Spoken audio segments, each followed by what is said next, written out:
Isang nakakagulat na revelasyon ang yumanig sa buong bansa ngayong araw. Sa isang opisyal na bayag, isiniwalat ni Pangalawang Pangulo Sara Duterte ng isang video na muli nagpapakita kay Pangulong Kuting Jr. na gumagamit ng ipinagbabawal na gamot. Ayon kay VP Sara, matagal na raw niyang hawak ang ebidensyang ito, ngunit ngayon lamang niya napiling ilabas dahil sa patuloy na paglubhan ng kalagayan ng pamahalaan. Matapos ang paglalantad na naturang video, agad kumilos ang kinauukulang ahensya ng gobyerno. Sa loob lamang ng ilang oras, inaprubahan na ng Korte Suprema ang impeachment case laban sa Pangulo. Ayon sa mga ulat, tinanggap na ng mga mahistrado ang kasong inihain ng mga mambabatas at agad itong isinailalim sa masusing pagdinig upang matiyak ang pagiging patas ng proseso. Samantala, naglabas naman ang iba't ibang reaksyon ng publiko kung saan marami ang humihiling ng mabilis at transparent na pag-usad ng kaso. Sa ngayon, nananatiling tikom ang kampo ni Pangulong Kuting ukol sa issue habang patuloy namang nagbabantay ang sambayanan sa magiging susunod na hakbang ng Korte Suprema. Isa na namang makasaysayang yugto ang tila nakatakdang sububok sa katatagan ng ating bansa. At yan nga ang balitang ating pakakatutukan. Ngunit bago ang lahat, siguraduhin mag-subscribe at ihit ang notification bell para sa patuloy na pagtutok sa mga sulap ng bagong balita sa tunay na boses ng masa.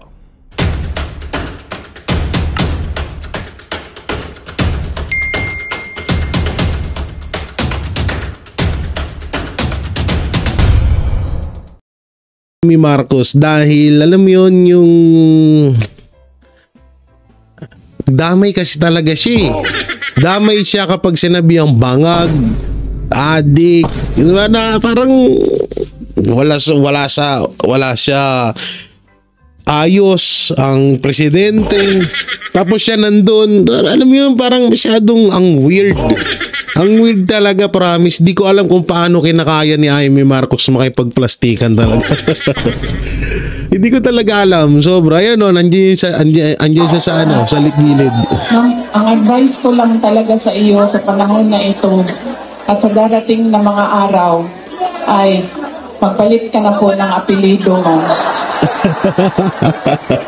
Magpalit ng apelido. Ay, sorry. Romualdez pala ang middle name mo. Ang ina, harap-harapan siya pinahiya ni Vice President. Kaya yun, no? Tangina,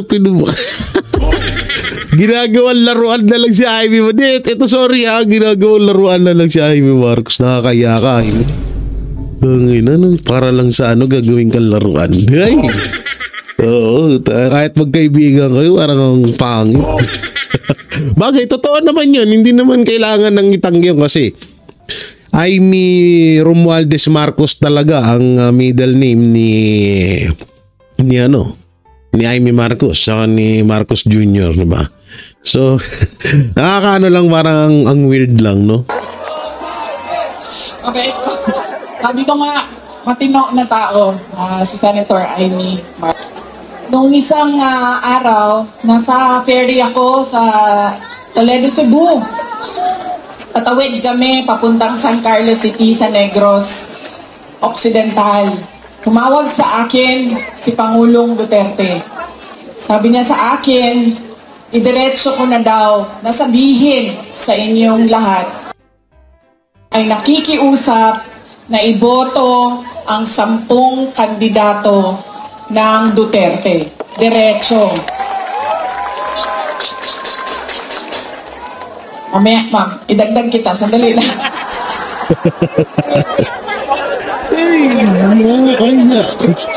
Kaya yung datingan ni Amy dito. Grabe, ang awkward talaga.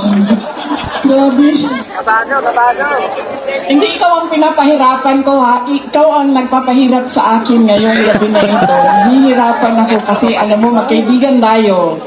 Alam ko kung gaano katino at gaano katalino mo. Kaya...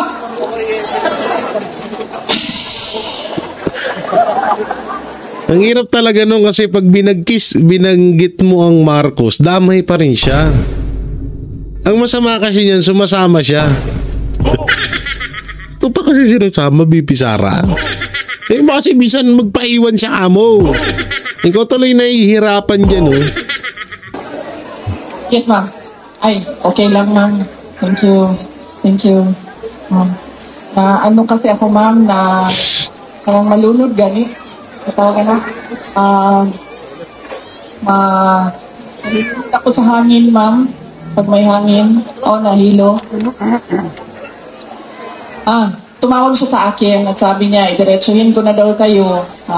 Iboto diretso ang 10 senators ng Duterte. Si Senator Bato de la Rosa, Senator Bongo, Senator Jimmy Bondo, Senator Vic Rodriguez, Senator J.B. Hindlo, Senator Raul Lambino, Senator Philip Salvador, Senator Rodante Marcoleta, Senator Pastor Kibuloy, at Senator Richard Mata. 10 yun, no? Yes, okay. Bakit kailangan natin diretso 10 ang iboto? At hindi lumihis doon sa sample ballot ng 10 ranking. Kaya kailangan diretso 10 Duterte. At ang susunod na rason ay noong ako ay tumakbo noong 2022.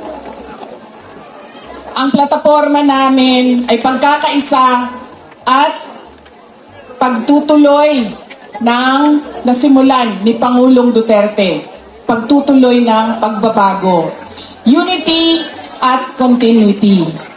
Hindi nangyari ang unity at continuity. Ang nangyari ay puro na lang benggahan sa politika. At wala nang nangyari sa bayan. Puro na lang bigay ng pera na hindi naman nakikita kung totoo ba talaga na yung buong budget ay ibinigay sa mga kababayan natin. Dahil minsan sinasabi ninyo 3,000, minsan 1,000. So hindi natin alam dahil walang listahan ang pagbigay ng pera. Bakit kailangan diretso ang boto sa 10 senador? Yan, makinig kayo. Mahirap habulin ang dayaan, kaya kailangan boto ninyo diretso. At kailangan ng continuity at unity. Dahil silang 10 ay naiintindihan nila kung ano ang pagtutuloy sa nasimulan ni Pangulong Rodrigo Duterte. Yun. Tayo ay may karapatan na bumoto ng 12 senador. 10 lang ang senador ng Duterte. Kaya nandito si Senator Hindi ko na itutuloy dyan. Sorry Vice President, doon muna ako sa sinabi mo na hindi kasi gano'n naman talaga. Naikwento na rin sa amin to ni Pangulong Duterte. At naikwento na rin to paulit-ulit ni Vice President Sara Duterte at nasabi niya na rin naman. So yun naman din talaga. Kaya nila napapayag talaga si Vice President Sara Duterte na makipagtandem kay Marcos Jr. dahil may pangako si Marcos Jr. at itong si Amy Marcos na ipagpapatuloy yung kung ano yung nasimulan ni Pangulong Duterte. At yun nga, yung Build Project, yung paglaban sa droga, at kung ano-ano pang mga pagbabago na tuloy-tuloy na pagbabago na nais ni Pangulong Duterte na dapat ay yun dapat ang kanilang napag-usapan at yun naman talaga yung dapat nilang gawin. So ngayon, eto nga ho, hindi nga ho natuloy yun. Napakalayo po na nangyaring usapan sa plano, napakalayo po no. Sobrang layo ng usapan na yun, sobrang layo ng napagkasunduan. Yun nga lang, wala talagang kasulatan ho yun or hindi nagkaroon ng pirmahan. Yun ay isang makataong usapan lamang, no, tao sa tao. Kaso hindi tao yung kausap. Demonyo pala. So yun na nga doon nagsimula lahat yun. At kaya eto, napakahalaga po nitong sinabi ni Pangulo, future President Sara Duterte na i-straight po natin ang 10 Duterte senatorial candidate. No, kasi yan po ay talagang naiintindihan nila at alam nila kung ano yung mga kakulangan na hinahanap ng mga Pilipino sa Administrasyong Marcos na naibigay ni Pangulong Duterte noong siya ay presidente ng Pilipinas. So siyang 10 Duterte senatorial candidate na yan, alam nila at yang mga yan salang-sala na po yan ni Pangulong Duterte. Kaya po no, yan yung hinihiling. So yung may 2 bakante doon, eto po ulitin ko, hindi ko naman sa sinasalungat si Vice President Sara Duterte. Pero sa akin, mas maganda kung 10 lang ang maiboto, at least may tsansa na makapasok lahat ng mga Duterte senatorial candidate. Yun yung opinion ko dito sa kanyang sinabi. Doon po sa kay Amy Marcos, yan na natin. Dito naman po tayo sa banat ni Vice President Sara Duterte. Dito kay Saldico, panoorin po natin. Anytime. Ano po masasabi niyo po sa mga ating mga katunggali po sa iba pang larangan na ito pagtatakbo ng kandidato po? Yung tawag mo. Yung mga katunggali po natin sa ating kandidato sa iba pong kumakaaway po sa inyo. Hindi naman ako kandidato ngayong eleksyon na ito, kaya ang ginagawa ko lang ay nagpapaalala lang ako sa ating mga kababayan sa mali natin na ugali sa pagpili ng ating mga leaders. Unang-una, yung mga galing sa malalaking political families. Pangalawa, yung pagbibigay natin ng ating pagkatao para sa pera at para sa pagpili ng boto.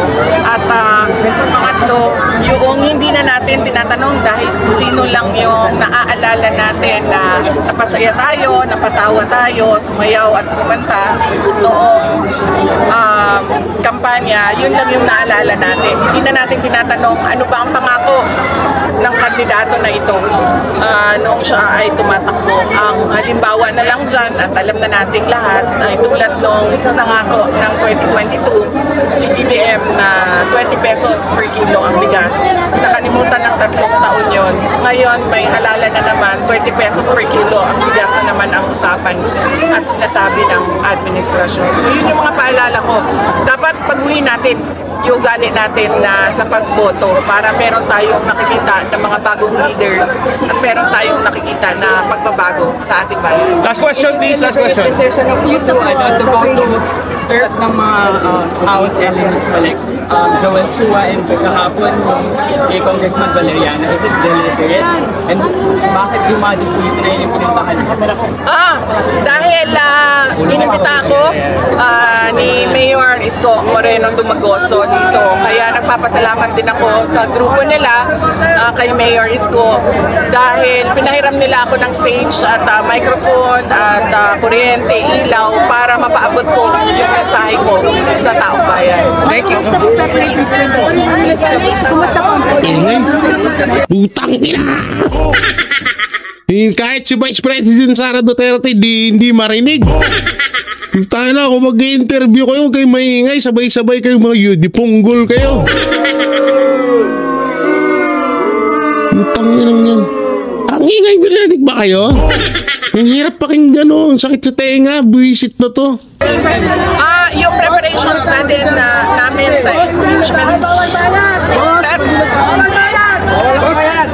yung preparations namin sa impeachment case ay nung pagdating ko galing nag-meeting kami. Ang sisigaw, bawal bias. Baka may dumating na reporter na bias. Yeah, si Maris sumali.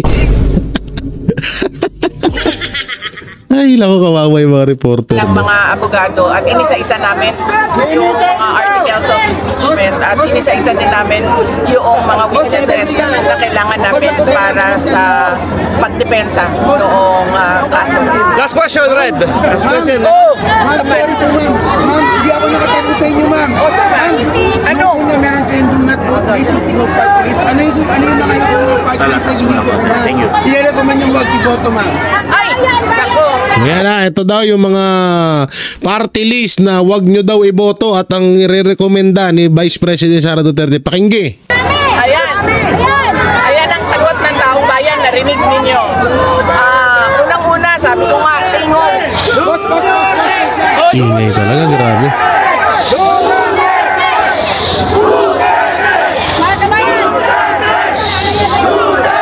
Sabi ko nga, tingog party list, pagmamayari yan ni Martin Romualdez. At hindi niya madidinayan dahil sinabi niya yan paulit-ulit sa maraming tao. At yung first nominee ay asawa niya. Ako, Bicol, party list. Pagmamayari yan ng congressman na contractor ng mga... Congressman na, contractor pa. Aba, lupit ah. At nabanggit niyo, narinig niyo, binanggit ng bayan kanina, yung mga makabayan na party list tulad ng Bayan Muna, Gabriela, ACT Teachers at Kabataan party list. Marami na tayong ebidensya na meron silang kinalaman at meron silang relasyon sa mga NPA at sa CPP, NPA, NDF at alam ng gobyerno yan. No, yan ha. Gabriela, teacher, ACT Teacher Party List, Akbayan, yun, yung mga sa mga NPA daw pala yan.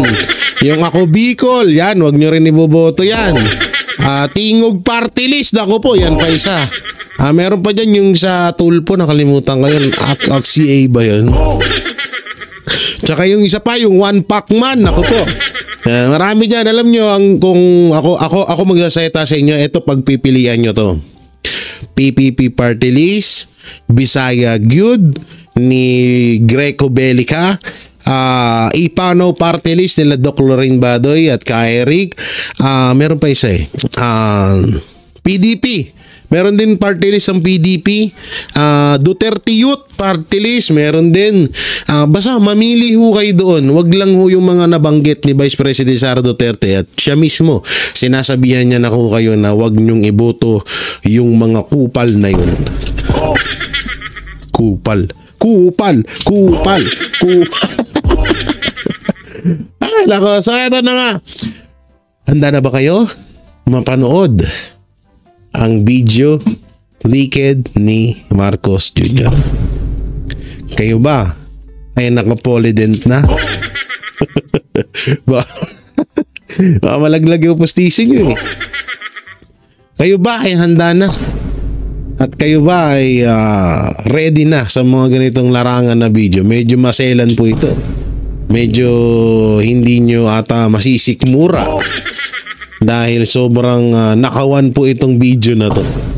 So ito na po, panoorin na natin.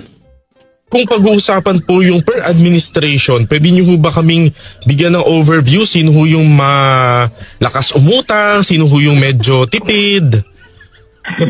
Medyo tipid.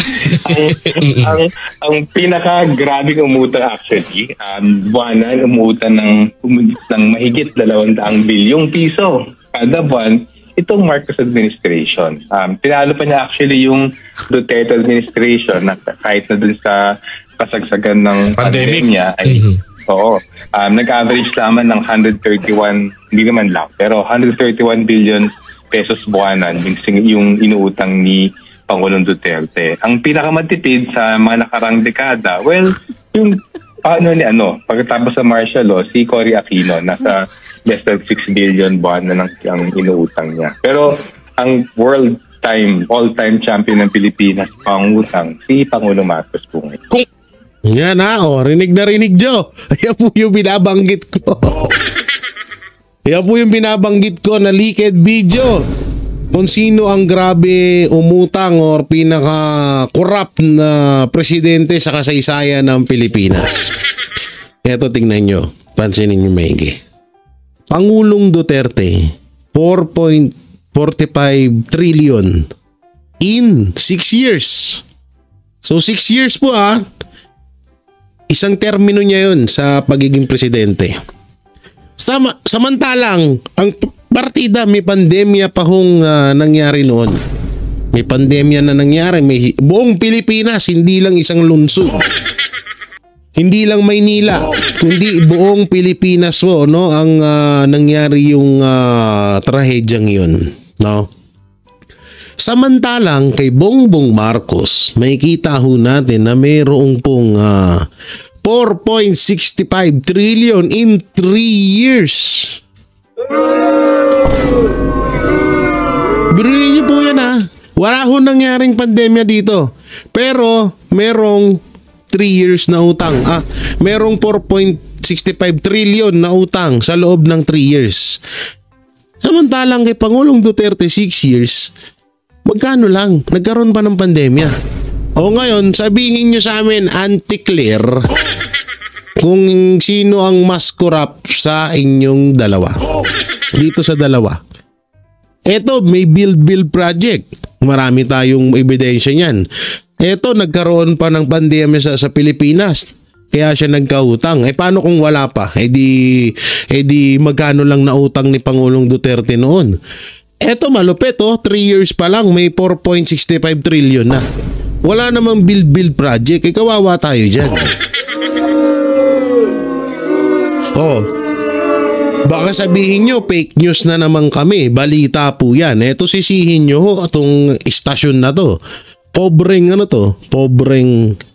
OFWPH.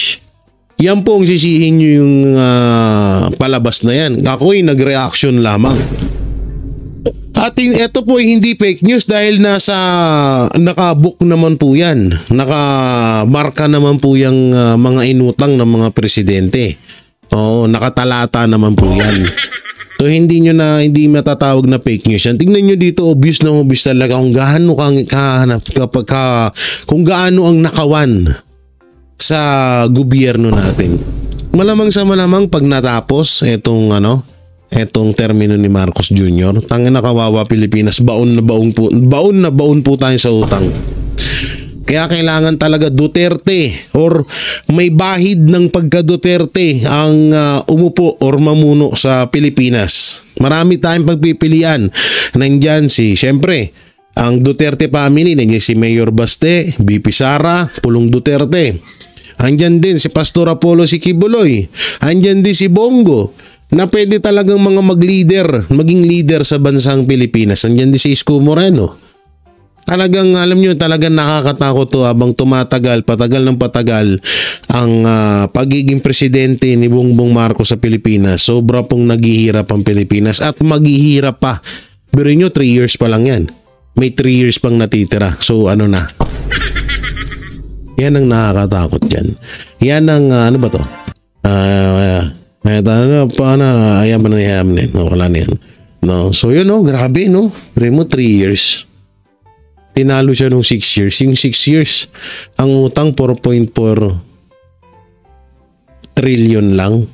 Nagkaroon pa ng pandemya sa buong Pilipinas. Hindi po biro yun Kauna-unahan po yun sa kasaysayan ng Pilipinas na nagkaroon ng trahedya sa Pilipinas sa buong Pilipinas. Kadalasan kasi katunyan, may bagyo doon. Dito wala. Dito may bagyo. Dito wala. Diba? So hindi nararanasan ng buong Pilipinas. Pero yung pandemya, buong Pilipinas po at buong mundo naranasan po yun. At sobrang hirap po nung mga sitwasyon na yun. Kaya bilib at saludo ako kay Pangulong Duterte dahil buti na lang siya yung presidente natin nung mga panahon na yun.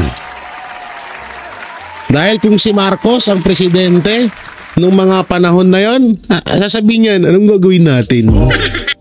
Ang gagawin natin? Tayo na presidente ka, wala kang alam na hayop ka. So yan mga Banateros, mga kabiyaya, anong makukomento nyo sa mga napag-uusapan natin doon sa Barat ni Vice President Sara Duterte kay Saldico, doon sa panibagong panirang puri na naman para sa alyansa ng Duterte Senatorial Candidate, at doon na naman sa panibagong video na nag-leak na mapatungkol kay Marcos Jr. Comment nyo lang po dyan sa baba. Siyempre, don't forget to like, share, comment, and subscribe sa ating YouTube channel. Pipindot na lang din po yung bell button para lagi kayong updated sa ating mga video araw-araw. Pakidamay na rin po yung super thanks at ang ating join button dyan. At ayun, mega love shoutout sa lahat ng OFW hero abroad saan man paning ng mundo. Mi Marcos sa ating mga mahal na senior citizen at sa patuloy na sumusubaybay kay Jay Guevara sa buong Banateros Brothers at SM9. Damay siya kapag sinabi ang bangag, adik, na parang wala siya ayos ang presidente. Tapos siya nandun, alam mo yun, parang masyadong ang weird talaga, promise. Di ko alam kung paano kinakaya ni Amy Marcos makipagplastikan talaga. Hindi ko talaga alam. Sobra, yan o, andyan siya sa gilid. Ma'am, ang advice ko lang talaga sa iyo sa panahon na ito at sa darating na mga araw ay magpalit ka na po ng apelido, ma'am. Magpalit ng apelido. Ay, sorry, Romualdez pala ang middle name mo. Ang harap-harapan siya pinahiya ni Vice President. Kaya yun, no? Tangina, ginagawang laruan na lang si Amy Marcos. Ito, sorry ha, ginagawang laruan na lang si Amy Marcos. Nakakaya ka, Amy. Para lang sa gagawin kang laruan. Ay! Oo, kahit magkaibigan kayo, parang ang pangit. Bagay, totoo naman yun. Hindi naman kailangan ng itanggihan kasi Amy Romualdez Marcos talaga ang middle name ni Amy Marcos saka ni Marcos Jr., diba? So, nakakaano lang, parang ang weird lang, no? Okay, sabi ko nga, matino na tao, si Senator Amy Marcos. Nung isang araw, nasa ferry ako sa Toledo, Cebu. Patawid kami papuntang San Carlos City sa Negros Occidental. Tumawag sa akin si Pangulong Duterte. Sabi niya sa akin, idiretso ko na daw na sabihin sa inyong lahat ay nakikiusap na iboto ang 10 kandidato ng Duterte. Diretso. Mamaya, ma'am, idagdag kita. Sandali lang.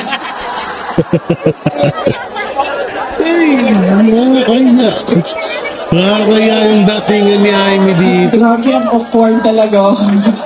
Grabe. Kabado. Hindi ikaw ang pinapahirapan ko, ha? Ikaw ang nagpapahirap sa akin ngayong gabi na ito. Hihirapan ako kasi alam mo, magkaibigan tayo. Alam ko kung gaano katino at gaano katalino mo. Kaya...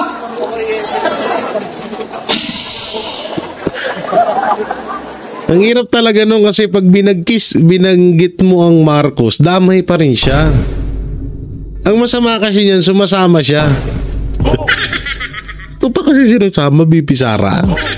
Eh kasi bisan magpaiwan siya amo. Ikaw tuloy nahihirapan dyan, oh. Yes, ma'am. Ay, okay lang, ma'am. Thank you. Ma'am. Ano kasi ako, ma'am, na parang malunod gani. So, talaga na. Nalisita ako sa hangin, ma'am. Pag may hangin. Nahilo. Tumawag siya sa akin at sabi niya, idiretsuhin ko na daw tayo. Iboto diretso ang 10 senators ng Duterte. Si Senator Bato de la Rosa, Senator Bongo, Senator Jimmy Bondo, Senator Vic Rodriguez, Senator J.B. Hinlo, Senator Raul Lambino, Senator Philip Salvador, Senator Rodante Marcoleta, Senator Pastor Kibuloy, at Senator Richard Mata. 10 yun, no?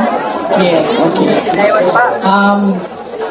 Bakit kailangan natin diretso 10 ang iboto? At hindi lumihis doon sa sample ballot ng 10 ranking. Kaya kailangan diretso 10 Duterte. At ang susunod na rason ay noong ako ay tumakbo noong 2022, ang plataforma namin ay pagkakaisa at pagtutuloy ng nasimulan ni Pangulong Duterte. Pagtutuloy ng pagbabago. Unity at continuity. Hindi nangyari ang unity at continuity. Ang nangyari ay puro na lang benggahan sa politika. At wala nang nangyari sa bayan. Puro na lang bigay ng pera na hindi naman nakikita kung totoo ba talaga na yung buong budget ay ibinigay sa mga kababayan natin. Dahil minsan sinasabi ninyo 3,000, minsan 1,000. So hindi natin alam dahil walang listahan ang pagbigay ng pera. Bakit kailangan diretso ang boto sa 10 senador? Yan, makinig kayo. Mahirap habulin ang dayaan, kaya kailangan boto ninyo diretso. At kailangan ng continuity at unity. Dahil silang 10 ay naiintindihan nila kung ano ang pagtutuloy sa nasimulan ni Pangulong Rodrigo Duterte. Yun. Tayo ay may karapatan na bumoto ng 12 senador. 10 lang ang senador ng Duterte. Kaya nandito si Senator Hindi ko na itutuloy dyan. Sorry Vice President, doon muna ako sa sinabi mo na ano. Hindi kasi gano'n naman talaga. Naikwento na rin sa amin to ni Pangulong Duterte. At naikwento na rin to paulit-ulit ni Vice President Sara Duterte at nasabi niya na rin naman. So yun naman din talaga. Kaya nila napapayag talaga si Vice President Sara Duterte na makipagtandem kay Marcos Jr. dahil may pangako si Marcos Jr. at itong si Amy Marcos na ipagpapatuloy yung kung ano yung nasimulan ni Pangulong Duterte. At yun nga, yung Build Project, yung paglaban sa droga, at kung ano-ano pang mga pagbabago na tuloy-tuloy na pagbabago na nais ni Pangulong Duterte na dapat ay yun dapat ang kanilang napag-usapan at yun naman talaga yung dapat nilang gawin. So ngayon, eto nga ho, hindi nga ho natuloy yun. Napakalayo po na nangyaring usapan sa plano, napakalayo po no. Sobrang layo ng usapan na yun, sobrang layo ng napagkasunduan. Yun nga lang, wala talagang kasulatan ho yun or hindi nagkaroon ng pirmahan. Yun ay isang makataong usapan lamang, no, tao sa tao. Kaso hindi tao yung kausap. Demonyo pala. So yun na nga, no, doon nagsimula lahat yun. At kaya eto, napakahalaga po nitong sinabi ni Pangulo, future President Sara Duterte na i-straight po natin ang 10 Duterte senatorial candidate.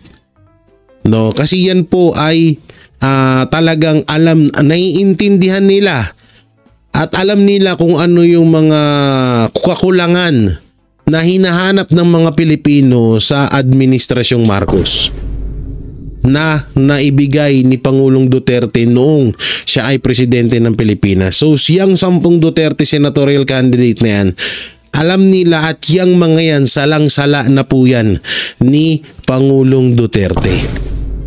Kaya po no, yan yung hinihiling. So yung may 2 bakante doon, eto po ulitin ko, hindi ko naman sa sinasalungat si Vice President Sara Duterte. Pero sa akin, mas maganda kung 10 lang ang maiboto, at least may chance na makapasok lahat ng mga Duterte senatorial candidate. Yun yung opinion ko dito sa kanyang sinabi. Doon po sa kay Amy Marcos, yan na natin. Dito naman po tayo sa banat ni Vice President Sara Duterte. Dito kay Saldico, panoorin po natin. Anytime. Ano po masasabi niyo po sa mga ating mga katunggali po sa iba pang larangan na ito pagtatakbo ng kandidato po? Ito ba tawag mo? Yung mga katunggali po natin sa ating pagkandidato sa iba pong kumakaaway po sa inyo.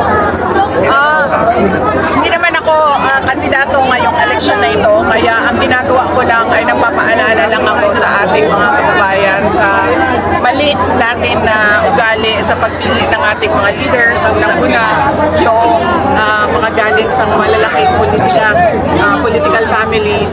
Pangalawa, yung pagbibigay natin ng ating pagkatao para sa pera at para sa pagpili ng boto. At pangatlo, yung hindi na natin tinatanong dahil kung sino lang yung naaalala natin na napasaya tayo, napatawa tayo.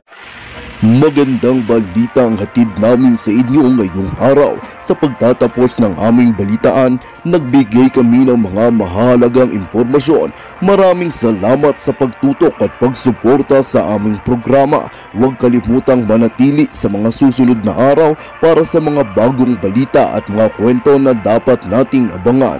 Mula sa Boses ng Masa, magandang araw Pilipinas!